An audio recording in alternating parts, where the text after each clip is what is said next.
Hey, it's Mike from 424recording.com. In today's video, we're going to test that theory I had about flex time and bouncing down individual tracks from a 4-track and the fluctuations that naturally occur on the tape. I bounced my tracks down individually from the 4-track and I tried to just start them around the same time. I listened back to them and basically just was able to nudge them a little bit. This is the vocal, I just nudged that over, hype man nudged over, tambo nudged over, and shaker. And it sounds pretty good. So the only thing that falls off a little bit is the shaker. So we're gonna try to use flex time right now to adjust that rather than cutting it and edging it over. So let's see if it works. I mean, as of right now, the track sounds pretty tight, so let's take a quick listen. Shout out to the wizard. It's making that cheddar. My smash hit of a couple months ago. Making that cheddar. I like Gruyere, but I'm making that cheddar. Hustling, making that cheddar. Hustling, making that cheddar. I like Swiss, but I'm making that cheddar. Pizza with Parmesan. You know, it's maybe a little bit not completely on, but I also played the shaker tambourine, not probably imperfectly, but that kind of adds to the vibe. But at the same time, it can be hard to place exactly where it should go. But if that's probably why it sounds a little bit off. But I feel like the original version was tighter. So let's see if we can use flex time to extend a bit of this. Let's say that this, I think it falls off around somewhere around here. The tambourine's a little late. Making that cheddar, making that cheddar. I like Gruyere, but I'm making that cheddar. Hustling. I don't know. Maybe it sounds like it's spot on there. Let's try over here. Yeah, just dipping that bread in. Yeah, just dipping that bread. Yeah, just dip that bread in. Go ahead, got it. It's good for you. It's pretty easy. Yeah, so it sounds like it's getting a little bit off here. So let's see what we can do. So to enable flex time, use this hourglass type looking icon, show hide flex. You can also use Clover F as a shortcut. So now it adds this enable flex marker here, while also giving you the option of what type of flex you want to use. Automatic, mono, phonic, slicing, etc. That just depends on what type of instruments you're using.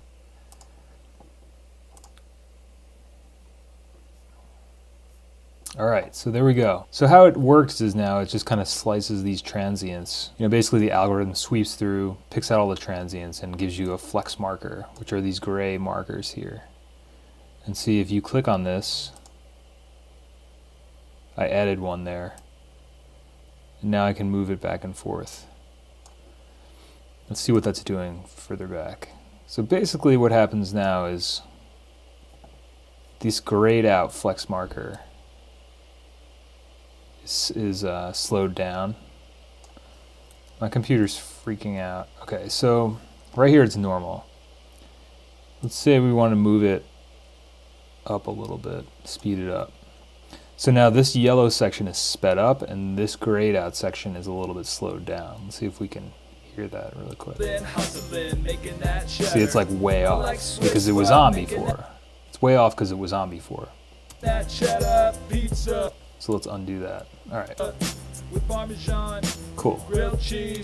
So now if you go the opposite way, now this is sped up and this grayed area is slowed down. So let's see what that sounds like. Making that cheddar.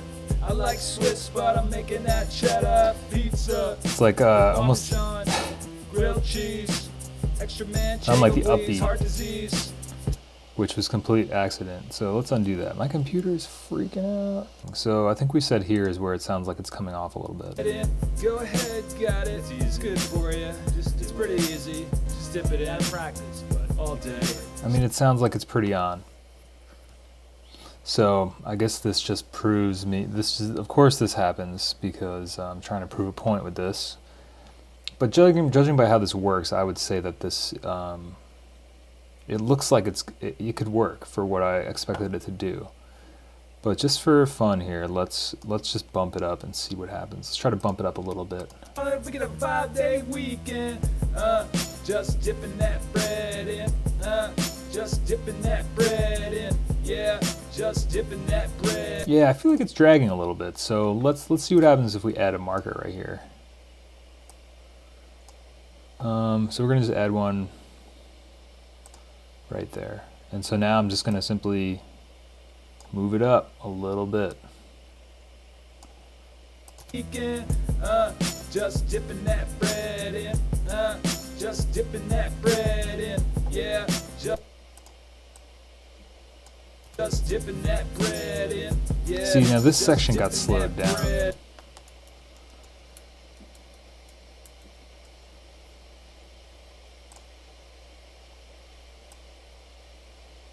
Okay, see now you can get really fine adjustments here.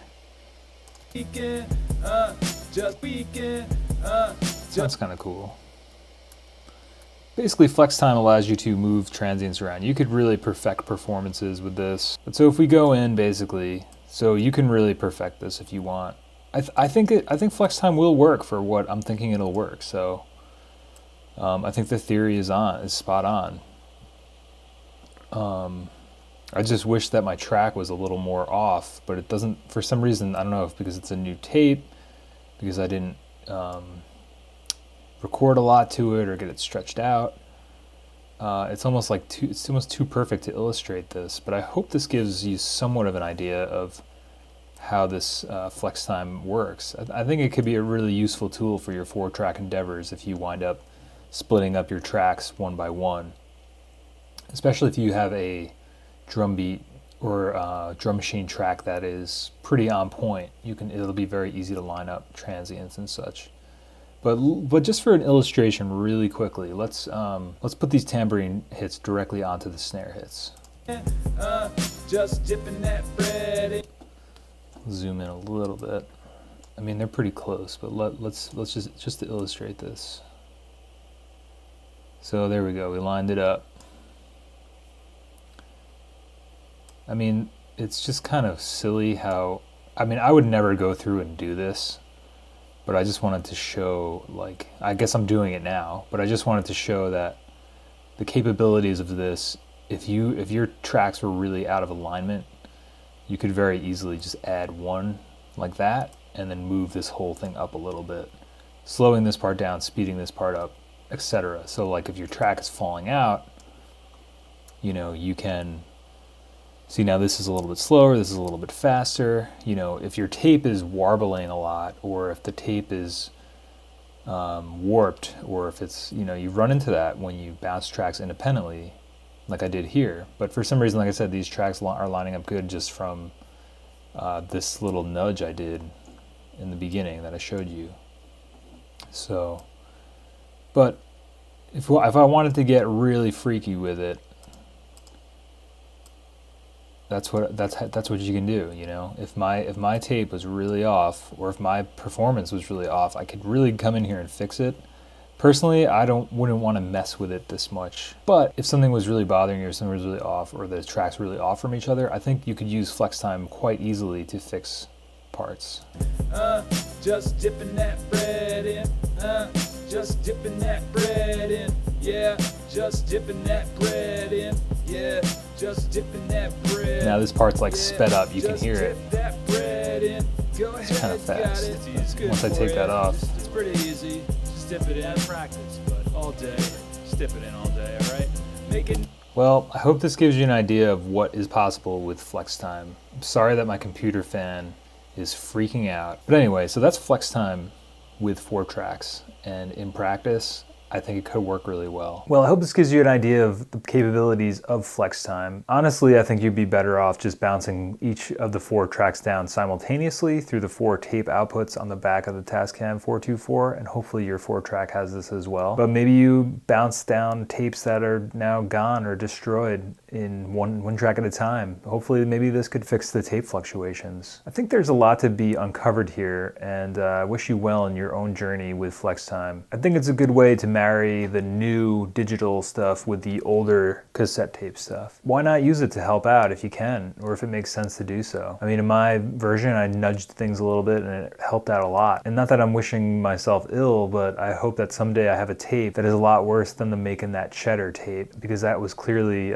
pretty on point, but at least I was able to illustrate some of the ways flex time could help you if your tracks were really off from each other. It's pretty amazing that you're able to speed up, slow down sections, pinpoint certain tambourine hits, pinpoint certain rhythmic hits. I mean, you could really go crazy with this on your vocals by using one of the other monophonic flex time modes. I guess it's kind of the same thing as chopping bits and nudging them over, but I think flex time is a bit more flexible. Obviously, pieces of the tracks can be stretched out or condensed to fit what you need them to be for certain timing issues that you may encounter. Don't forget to subscribe to my YouTube channel, you nerd. Godspeed, my friend. Good luck using flex time. I hope you'll try it out if you have Logic, or maybe there's a similar program in another program. Let me know. I'm not too familiar with other DAWs. I know GarageBand has one. Joel told me that he tried that in GarageBand and didn't work so well, but let me know what you guys think, all right? As far as I'm concerned, flex time could be a great tool for correcting tracks on your 4-track bounces. Good luck. Try it out for yourself. Peace.